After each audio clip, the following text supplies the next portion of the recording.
Welcome to QA focus. നമ്മൾ chemical കൈനറ്റിക്സിനകത്ത് ബാക്കി ടോപ്പിക്സ് ആണ്. ഇപ്പോൾ ലാസ്റ്റ് ക്ലാസ്സിൽ നമ്മൾ ഡിസ്കസ് ചെയ്തുകൊണ്ടിരുന്നത് factors affecting rate of reaction ആയിരുന്നു. അതിൻ്റെ അകത്ത് നമ്മൾ പറഞ്ഞു concentration of reactants, temperature, effect of catalyst, ഇത് മൂന്നുമാണ് നമുക്ക് മെയിനായിട്ട് ഇവിടെ പഠിക്കാനായിട്ടുള്ളത്. അതിനകത്ത് തന്നെ കോൺസെൻട്രേഷൻ ഓഫ് റിയാക്റ്റൻസ് ഇന്നലെ നമ്മൾ ജസ്റ്റ് ഒന്ന് ഡിസ്കസ് ചെയ്തായിരുന്നു. അതിൻ്റെ അകത്ത് നിന്ന് റേറ്റ് ലോ എന്തൊക്കെയാണെന്നൊക്കെ ഉള്ള കാര്യങ്ങളൊക്കെ നമ്മൾ പറഞ്ഞായിരുന്നു അല്ലേ. റേറ്റ് ഓഫ് റിയാക്ഷൻ എന്ന് പറയുന്നത്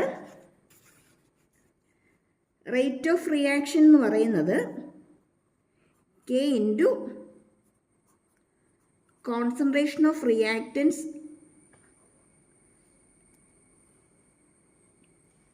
പവർ N. ഈ N എന്ന് പറയുന്നത് ഓർഡർ ഓഫ് റിയാക്ഷനാണ്. ഓർഡർ ഓഫ് റിയാക്ഷനാണ്. ഇന്നലെ നമ്മൾ പറഞ്ഞു നിർത്തിയത് ഇവിടെയായിരുന്നു. K ഇൻറ്റു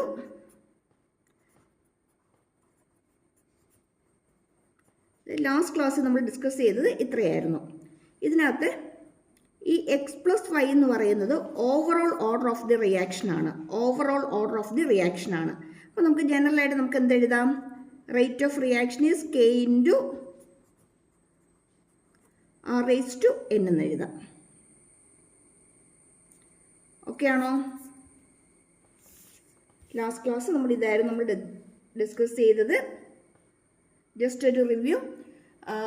ലാസ്റ്റ് ക്ലാസ് കണ്ടിട്ടില്ലെങ്കിൽ ജസ്റ്റ് ഒന്ന് കണ്ടിട്ട് വേണം ഇത് ബാക്കി കാണാനായിട്ട്. എങ്കിൽ മാത്രമേ ഐഡിയ കിട്ടത്തുള്ളൂ. അല്ലെങ്കിൽ മുമ്പോട്ട് പോകുമ്പോൾ ഡെറിവേഷൻ പാർട്ടിലേക്കൊക്കെ വരുമ്പോഴത്തേക്കും കാര്യങ്ങൾ ക്ലിയർ അല്ലാതെ വരും. Okay,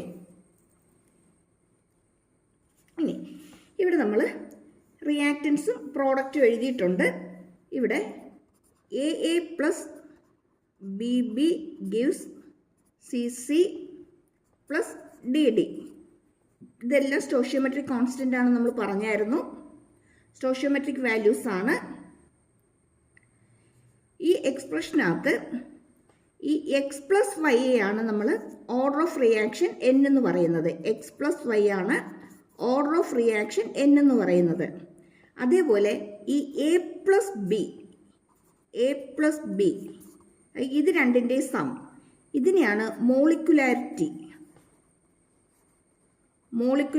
of the reaction. ഇത് രണ്ടും ഇമ്പോർട്ടൻ്റ് ആണ്, not ചെയ്തോണം.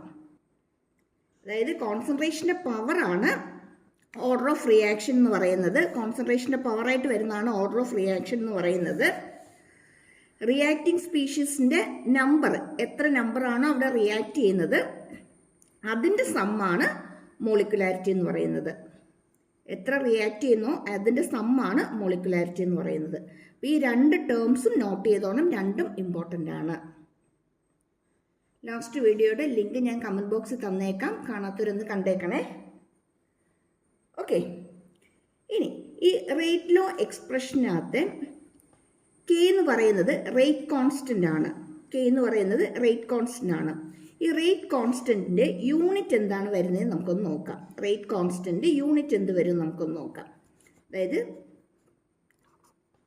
Rate of the reaction R = K into concentration N എന്ന് എഴുതാം അല്ലേ, പവർ N എന്ന് എഴുതാം. അങ്ങനെയാണെങ്കിൽ K = rate of the reaction by R⁻n എന്ന് വരും. ഓക്കെ അല്ലേ? ഇനി റേറ്റ് ഓഫ് റിയാക്ഷൻ്റെ ഇക്വേഷൻ യൂണിറ്റ് എന്തായിരുന്നു? റേറ്റ് ഓഫ് ദ റിയാക്ഷൻ്റെ യൂണിറ്റ് എന്തായിരുന്നു?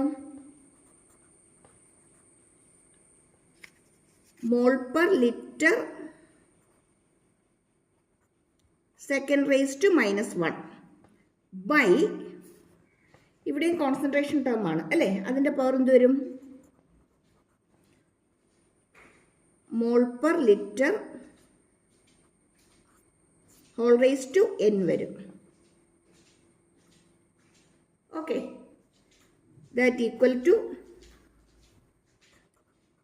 mol⁻1 liter⁻⁻1 second⁻⁻1 താഴെ mol⁻n L raised to minus n. ഇത് നമ്മൾ റീഅറേഞ്ച് ചെയ്ത് എഴുതുമ്പോഴോ ഇത് നേരെ മുകളിലേക്ക് വരും അല്ലേ? മുകളിലേക്ക് വരുമ്പോൾ mole raise to 1 minus n എന്ന് വരും. ശരിയാണോ? ഇത് നേരെ മുകളിലേക്ക് വരുമ്പോഴത്തേക്കും 1 മൈനസ് എൻ ആയിട്ട് വരും. ഇവിടെയോ എൽ റേസ് ടു മൈനസ് 1 ഉണ്ട്. ഈ മൈനസ് എൻ മുകളിലേക്ക് വരുമ്പോൾ പ്ലസ് എൻ ആയിട്ട് മാറും. എന്ന് വെച്ചാൽ l raise to n minus 1 എന്ന് എഴുതാമല്ലോ. പിന്നെ ആരുണ്ട് ഇവിടെ? സെക്കൻഡ് റേസ് ടു മൈനസ് 1 ഉണ്ട്. ഇതാണ് റേറ്റ് കോൺസ്റ്റന്റിന്റെ യൂണിറ്റ്. ഇമ്പോർട്ടൻ്റ് ആണ്, പഠിച്ചിട്ടോണം. യൂണിറ്റ് ഓഫ് കെ ഒത്തിരി ഇമ്പോർട്ടൻ്റ് ആണ്, പഠിച്ചിട്ടോണം. Zero order, first order, second order റിയാക്ഷനൊക്കെ വരുമ്പോഴത്തേക്കും നമുക്ക് ഇതിൻ്റെ യൂണിറ്റ് വെച്ചുകൊണ്ട് നമുക്ക് ചോദ്യം ചോദിക്കാറുണ്ട്. യൂണിറ്റ് തന്നിട്ട് അത് ഏത് ഓർഡറിനെയാണ് റെപ്രസെൻറ്റ് ചെയ്യുന്നതെന്ന് ക്വസ്റ്റ്യൻ വരാറുണ്ട്. അപ്പം അതുകൊണ്ട് ഇമ്പോർട്ടൻ്റ് ആണ്, പഠിച്ചിട്ടോണം കേട്ടോ.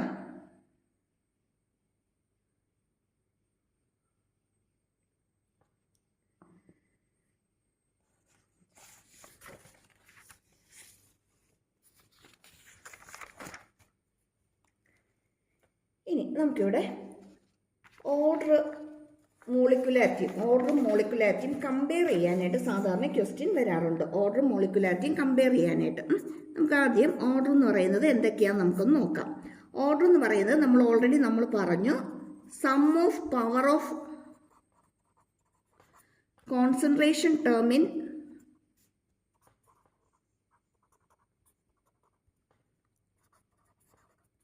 Rate law expression.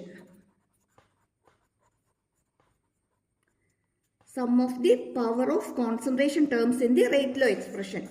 ഇവിടെ നോക്കി, ഇവിടെ റേറ്റ് ലോ എക്സ്പ്രഷനകത്ത് ഇവിടെ വരുന്ന പവർ എന്ന് പറയുന്നത് ഇത് എക്സും ഇത് വൈയും ആണ്. അങ്ങനെയാണെങ്കിൽ അവിടുത്തെ ഓർഡർ എന്ന് പറയുന്നത് എക്സ് പ്ലസ് വൈ ആണ്.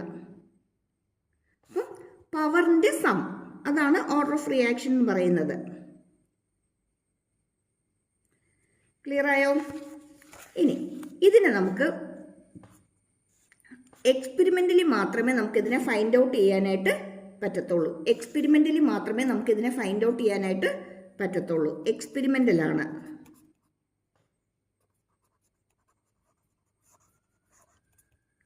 ഇനി ഇത് സീറോയോ ഫ്രാക്ഷനോ ഒക്കെ ആകാം. റിയാക്ഷൻ മെക്കാനിസത്തെ കുറിച്ച് നമുക്കൊരു ഐഡിയ കിട്ടും. Idea about reaction mechanism.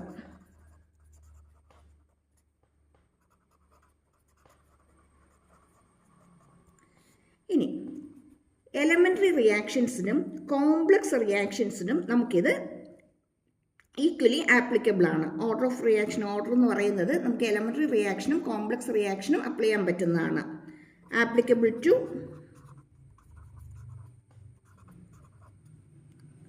both elementary and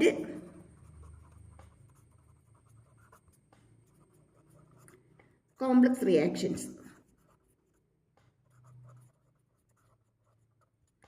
ഈ 5 പോയിന്റ് പഠിച്ചിട്ടോണം. ഇതിനകത്ത് കമ്പാരിസനായിട്ട് സാധാരണ ക്വസ്റ്റ്യൻ ചോദിക്കാറുള്ളതാണ്. ഇപ്പോൾ 2 മാർക്ക് ക്വസ്റ്റ്യൻ ആണെങ്കിൽ ഒരു 4 പോയിന്റ് എങ്കിലും ഒന്ന് എഴുതണം കേട്ടോ. ഇനി മോളിക്കുലാരിറ്റി എന്ന്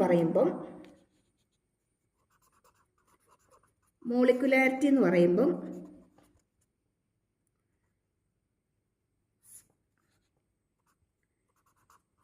number of species, reacting species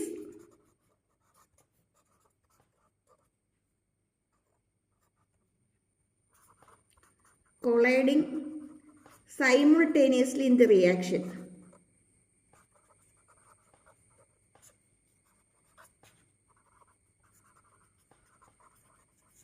അതായത് ഒരേ സമയം റിയാക്ഷനിൽ പാർട്ടിസിപ്പേറ്റ് ചെയ്യുന്ന റിയാക്റ്റൻസിൻ്റെ എണ്ണം, അതാണ് ഉദ്ദേശിക്കുന്നത്.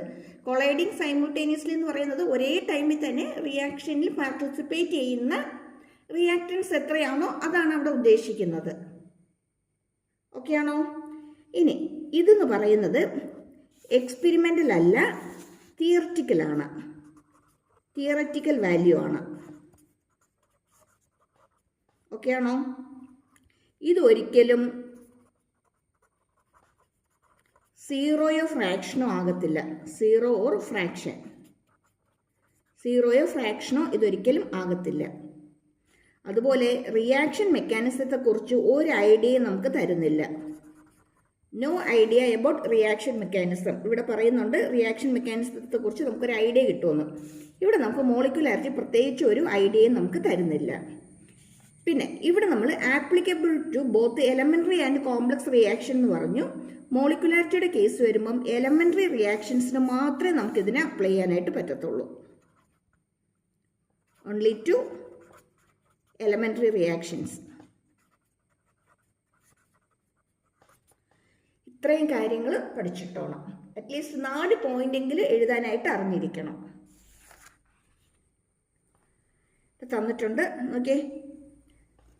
Some of the power of the concentration terms in the rate law expression. ഇവിടെ വരുമ്പോഴത്തേക്കും number of reacting species undergoing simultaneous collision. ഇത് എക്സ്പെരിമെന്റൽ വാല്യൂ ആണ്. ഇവിടെ വരുമ്പം തിയറിറ്റിക്കൽ വാല്യൂ മാത്രമാണ്. ഇത് സീറോയോ ഫ്രാക്ഷനോ ആകും, പക്ഷെ ഇവിടെ സീറോയും ഫ്രാക്ഷനോ ആകാൻ പറ്റില്ല. ഇവിടെ നമുക്ക് റിയാക്ഷൻ മെക്കാനിസത്തെക്കുറിച്ചൊരു ഐഡിയ കിട്ടും. ഇവിടെ വരുമ്പോഴത്തേക്കും പ്രത്യേകിച്ച് ഒരു ഐഡിയയും തരുന്നില്ല. പിന്നെ ഒരു പോയിന്റും കൂടി പറഞ്ഞു. എന്തായിരുന്നു പറഞ്ഞത്?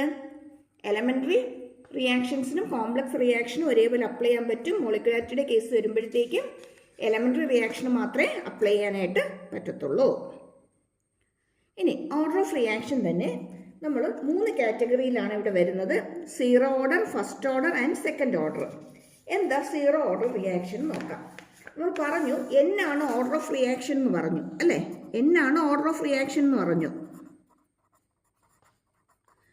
അങ്ങനെയെങ്കിൽ സീറോ ഓർഡർ റിയാക്ഷൻ എന്ന് പറയുമ്പോൾ എന്നിൻ്റെ വാല്യൂ എന്തായിരിക്കും? 0 ആയിരിക്കും. സീറോ ഓർഡർ റിയാക്ഷൻ എന്ന് പറയുമ്പം എന്നിൻ്റെ വാല്യൂ 0 ആയിരിക്കും. ഇനി നമ്മൾ നേരത്തെ ഇതിൻ്റെ യൂണിറ്റ് പറഞ്ഞത് ഓർമ്മയുണ്ടോ? റേറ്റ് കോൺസ്റ്റന്റിൻ്റെ യൂണിറ്റ്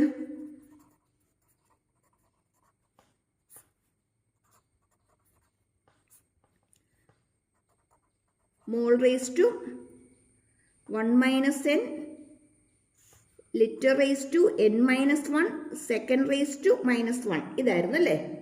അങ്ങനെയെങ്കിൽ n = 0 വരുമ്പോഴത്തേക്കും യൂണിറ്റ് എങ്ങനെ മാറും? മോൾ റേസ് ടു 1 n 0 ആയിപ്പോയി. l raise to -1, second raise to -1.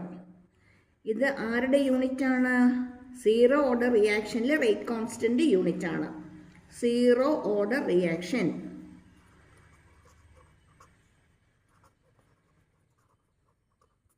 Zero order reaction. ചിലപ്പോൾ ഇത് തന്നിട്ട് ഏത് ഓർഡറാണെന്ന് എഴുതാൻ ചോദിക്കും. അപ്പോൾ പവർ കാണുമ്പോൾ നമുക്ക് എഴുതാൻ പറ്റണം അത് ഏത് ഓർഡറാണ് തന്നിരിക്കുന്നത് എന്നുള്ളത്. ക്ലിയർ ആയോ? അങ്ങനെയെങ്കിൽ ഫസ്റ്റ് ഓർഡർ ആണെങ്കിലോ? ഫസ്റ്റ് ഓർഡർ ആണെങ്കിലോ ഇതിനകത്ത് തന്നെ സബ്സ്റ്റിറ്റ്യൂട്ട് ചെയ്ത് നോക്കിയാൽ മതി.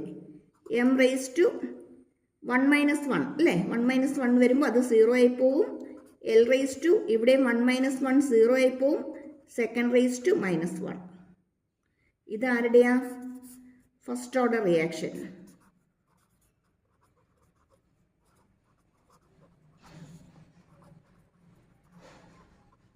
ഇമ്പോർട്ടൻ്റ് ആണേ, പഠിച്ചിട്ടോടും കേട്ടോ.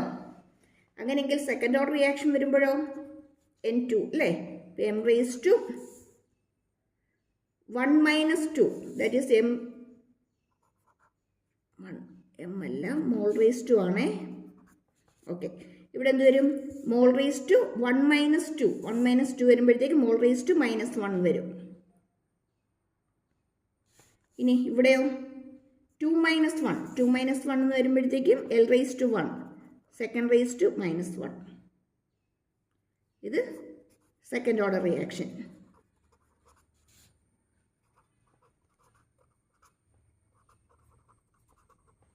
Second order reaction. ഇത്രയും കാര്യങ്ങളൊന്ന് പഠിച്ചിട്ടോണം, ഇമ്പോർട്ടൻ്റ് ആണ്. ഐഡൻറ്റിഫൈ ചെയ്യാനായിട്ട് ചോദിക്കാറുണ്ട്. 1 മാർക്ക് ക്വസ്റ്റ്യനൊക്കെ നമുക്ക് ഇതിനകത്ത് നിന്ന് എക്സ്പെക്റ്റ് ചെയ്യാം. Okay, next integrated rate equation. Integrated rate equation എന്ന് പറയുന്നത് ഡിഫറെൻറ്റ് ടൈമിലെ കോൺസെൻട്രേഷനെയും റേറ്റ് കോൺസ്റ്റൻറ്റിനെയും കൂടി റിലേറ്റ് ചെയ്യുന്നതാണ്. ഡിഫറെൻറ്റ് ടൈമിലെ കോൺസെൻട്രേഷനെയും റേറ്റ് കോൺസ്റ്റൻറ്റിനെയും കൂടി റിലേറ്റ് ചെയ്യുന്നതാണ് ഇൻ്റഗ്രേറ്റഡ് റേറ്റ് ഇക്വേഷൻ എന്ന് പറയുന്നത്. ഇനി ഒരു സീറോ ഓർഡർ റിയാക്ഷൻ നമ്മൾ എടുക്കുമ്പോഴത്തേക്കും സീറോ ഓർഡർ റിയാക്ഷൻ എടുക്കുമ്പം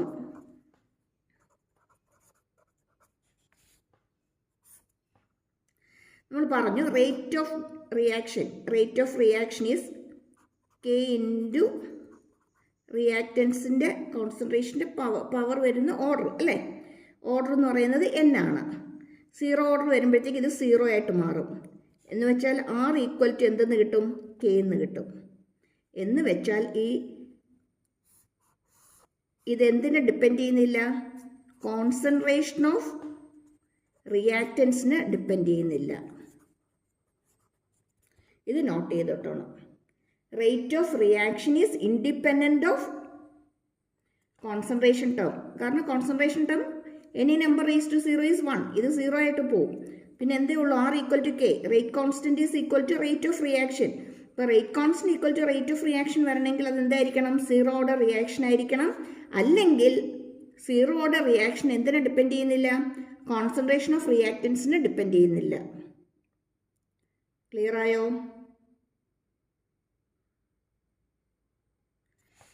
ഇനി ഇവിടെ നമുക്കിപ്പം R ഈക്വൽ ടു K എന്ന് പറഞ്ഞ് നമുക്കിവിടെ കിട്ടി അല്ലേ. R ഈക്വൽ ടു K എന്ന് കിട്ടി. ഇത് rate of reaction R equal to K എന്ന് കിട്ടി. ഇനി നമ്മളിപ്പോൾ ഒരു റിയാക്ഷൻ കൺസിഡർ ചെയ്യുകയാണ്. Reactants gives product. ഓക്കെ, അങ്ങനെയാണെങ്കിൽ ഇതിനകത്തെ റേറ്റ് ഓഫ് റിയാക്ഷൻ നമുക്ക് എങ്ങനെ എഴുതാൻ പറ്റും? Rate of reaction is equal to minus dR/dt അല്ലേ. അല്ലെങ്കിലോ R ഈക്വൽ ടു P/dt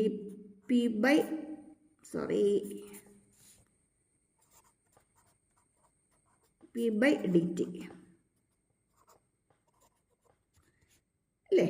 ഇതൊക്കെ നമ്മൾ കഴിഞ്ഞ ക്ലാസ്സിൽ ഡിസ്കസ് ചെയ്ത് കഴിഞ്ഞ കാര്യങ്ങളാണ്.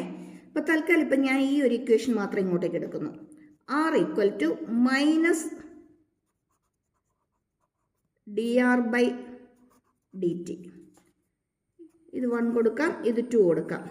ഈ രണ്ട് ഇക്വേഷൻ്റെയും ലെഫ്റ്റ് ഹാൻഡ് സൈഡ് എന്ന് പറയുന്നത് റേറ്റ് ഓഫ് റിയാക്ഷൻ അല്ലേ. അങ്ങനെയാണെങ്കിൽ ഇതിനെ എനിക്ക് ഇക്വേറ്റ് ചെയ്യാമല്ലോ. That is minus dR/dt concentration term ആണ് ഈക്വൽ ടു K എന്ന് എഴുതാം. അല്ലെങ്കിൽ dR/dt equal to minus K എന്ന് എഴുതാം.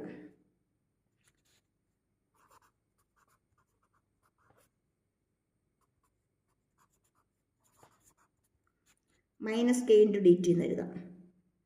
ഇനി ഇതിൻ്റെ രണ്ട് സൈഡും ഇൻ്റഗ്രേറ്റ് ചെയ്യാം. ഇൻ്റഗ്രേറ്റ് ചെയ്യുമ്പോഴത്തേക്ക് നമുക്കിവിടെ R കിട്ടും. ഇവിടെ വരുമ്പോഴത്തേക്ക് നമുക്ക് മൈനസ് KT പ്ലസ് C. ഇതിനെ ഇൻ്റഗ്രേറ്റ് ചെയ്യുമ്പോൾ ടൈം T കിട്ടും. ഇനി at time T equal to 0 എടുക്കുകയാണ്. T ഈക്വൽ ടു 0 എടുക്കുമ്പോഴത്തേക്കും ഈ കോൺസെൻട്രേഷൻ എന്ന് പറയുന്നത് ഇനിഷ്യൽ കോൺസെൻട്രേഷൻ ആയിരിക്കത്തില്ലേ? റിയാക്ഷൻ നടക്കാൻ തുടങ്ങുന്നതിന് മുമ്പുള്ള കോൺസെൻട്രേഷൻ. ഇവിടെ R ഈക്വൽ ടു R0 ആയിരിക്കും അല്ലേ. R എന്ന് പറയുന്നത് R0ക്ക് ഈക്വൽ ആയിരിക്കും. അങ്ങനെയാണെങ്കിൽ ഈ ഇക്വേഷനകത്ത് എനിക്ക് Rന് പകരം at time T equal to 0യിൽ Rന് പകരം എനിക്ക് R0 കൊടുക്കാം. K ഇൻറ്റു 0 വരുമ്പോൾ ആ ടേം ഫുള്ളായിട്ട് 0 ആയിപ്പോവും. പിന്നെ അത് എഴുതേണ്ട കാര്യമില്ല. പിന്നെ ആരാ ഉള്ളത്? C ആണ്. അപ്പോൾ Cക്ക് എനിക്ക് വാല്യൂ കിട്ടി. C എന്ന് പറയുന്നത് R0 ആണ്.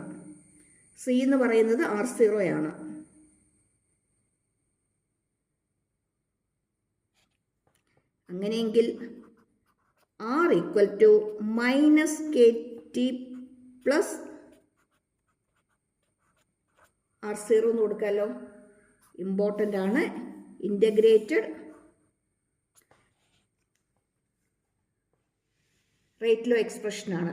ഇൻ്റഗ്രേറ്റഡ് റേറ്റ് ഇക്വേഷനാണ്. നോട്ട് ചെയ്തോണം, പഠിച്ചിട്ടോണം.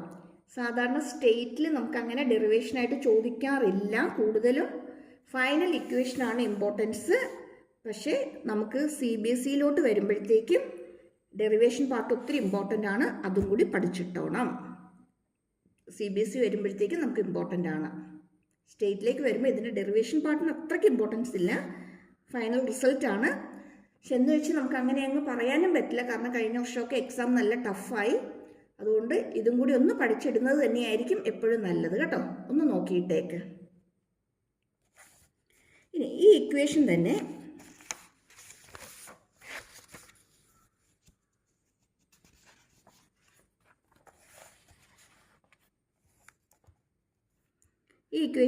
ഈ KT ഞാൻ ഇപ്പുറത്തേക്ക് കൊണ്ടുവരികയാണ്. അപ്പോൾ അത് പ്ലസ് ആയിട്ട് മാറുമല്ലോ.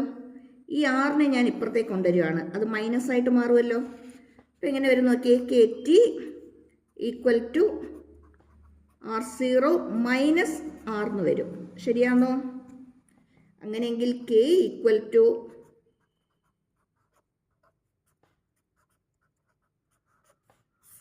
ബൈ T എന്ന് വരും.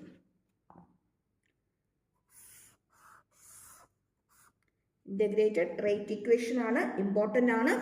ഇത് രണ്ടും പഠിച്ചിട്ടോണം, ഇതും ഇതും.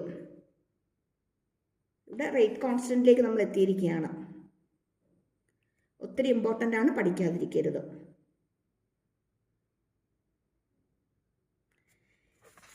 ഇനി നമ്മളിനി ഈ ഇക്വേഷനിലേക്ക് നോക്കുമ്പോൾ നോക്കിയേ, ഈ ഇക്വേഷൻ നോക്കിയേ, ഒന്നും കൂടെ എടുത്തെഴുതാം.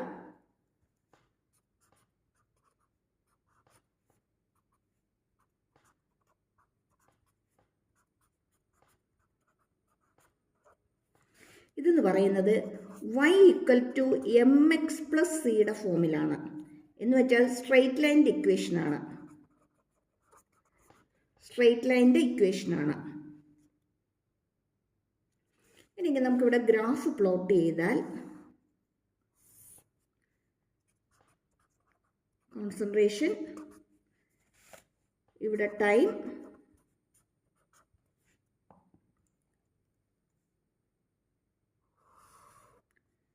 റിയാക്റ്റൻസിൻ്റെ കോൺസെൻട്രേഷൻ കുറഞ്ഞു വരും അല്ലേ. റിയാക്ഷൻ നടക്കുന്തോറും കുറഞ്ഞു വരും. ഇതെന്ന് പറയുന്നത് R0 ആയിരിക്കും, ഇനിഷ്യൽ കോൺസെൻട്രേഷൻ ആയിരിക്കും. ഇവിടെ R0 ആയിരിക്കും, ഇനിഷ്യൽ കോൺസെൻട്രേഷൻ ആയിരിക്കും. ഇനി ഈ ഇതിൻ്റെ സ്ലോപ്പ് എന്ന് പറയുന്നത് എന്തിന് ഈക്വൽ ആയിരിക്കും? മൈനസ് കെയ്ക്ക് ഈക്വൽ ആയിരിക്കും. Minus K is equal to സ്ലോപ്പാണ്. അല്ലെങ്കിൽ കെ ഈക്വൽ ടു എന്തെന്ന് എഴുതാം? മൈനസ് സ്ലോപ്പ് എന്ന് എഴുതാം. K equal to minus slope എന്ന് എഴുതാം. ഇതിൻ്റെ സ്ലോപ്പ് ഫൈൻഡ് ഔട്ട് ചെയ്താൽ നമുക്ക് കെ ഫൈൻഡ് ഔട്ട് ചെയ്യാനായിട്ട് പറ്റും. കെയുടെ വാല്യൂ നമുക്ക് കിട്ടും. റേറ്റ് കോൺസ്റ്റൻ്റെ വാല്യൂ നമുക്ക് ഈ ഗ്രാഫിൽ നിന്ന് ഫൈൻഡ് ഔട്ട് ചെയ്യാനായിട്ട് പറ്റും. ഓക്കെ, നമ്മളിപ്പോൾ ഈ പറഞ്ഞതെല്ലാം എന്തിൻ്റെ കാര്യമാണ്? സീറോ ഓർഡർ റിയാക്ഷൻ്റെ കാര്യമാണ് നമ്മളിപ്പോൾ ഈ പറഞ്ഞതെല്ലാം. ഇൻ്റഗ്രേറ്റഡ് റേറ്റ് ഇക്വേഷൻ നമ്മൾ പറഞ്ഞു വന്നത് സീറോ ഓർഡർ റിയാക്ഷൻ്റെ കാര്യങ്ങളാണ്. Integrated rate equation for zero order reaction ആണ് നമ്മളിവിടെ എഴുതിയിരിക്കുന്നത്. അതിൻ്റെ അകത്തെ ടേംസ് എല്ലാം അറിയാമല്ലോ. റേറ്റ് കോൺസ്റ്റൻ്റ് ആണ് K. R0 എന്ന് പറയുന്നത് ഇനിഷ്യൽ കോൺസെൻട്രേഷൻ ആണ്, അല്ലെങ്കിൽ ടൈം T ഈക്വൽ ടു 0 ടൈമിലെ കോൺസെൻട്രേഷൻ ആണ്. ഇതെന്ന് പറയുന്നത് ടൈം Tയിലെ കോൺസെൻട്രേഷൻ ആണ്. ദെൻ K എന്ന് പറയുന്നത് നെഗറ്റീവ് സ്ലോപ്പ് ആയിരിക്കും. കാരണം ഇവിടുത്തെ സ്ലോപ്പ് എന്ന് പറയുന്നത് ആരായിരിക്കും? മൈനസ് K ആയിരിക്കും. ക്ലിയർ ആണോ? അപ്പം ഇത്രയും കാര്യങ്ങൾ ഇമ്പോർട്ടൻ്റ് ആണ്. ഇതിൻ്റെ അകത്ത് നിന്ന് പഠിച്ചിട്ടോണം. ഈ ഗ്രാഫൊക്കെ പല പ്രാവശ്യമായിട്ട് റിപ്പീറ്റ് ചെയ്ത് ചോദിച്ചിട്ടുള്ളതാണ്. അതുപോലെ തന്നെ ഈ ഇക്വേഷൻ ഇതിനെ ബേസ് ചെയ്തുള്ള ക്വസ്റ്റ്യൻസും ഒക്കെ സാധാരണ ചോദിക്കാറുള്ളതാണ്. അപ്പോൾ okay, thank you for watching. എല്ലാ ക്ലാസ്സിലും പറയുന്ന പോലെ ഒന്ന് സബ്സ്ക്രൈബ് ചെയ്യാനും ലൈക്ക് ചെയ്യാനും ഷെയർ ചെയ്യാനും മറന്നു പോകരുതേ. Okay, thank U.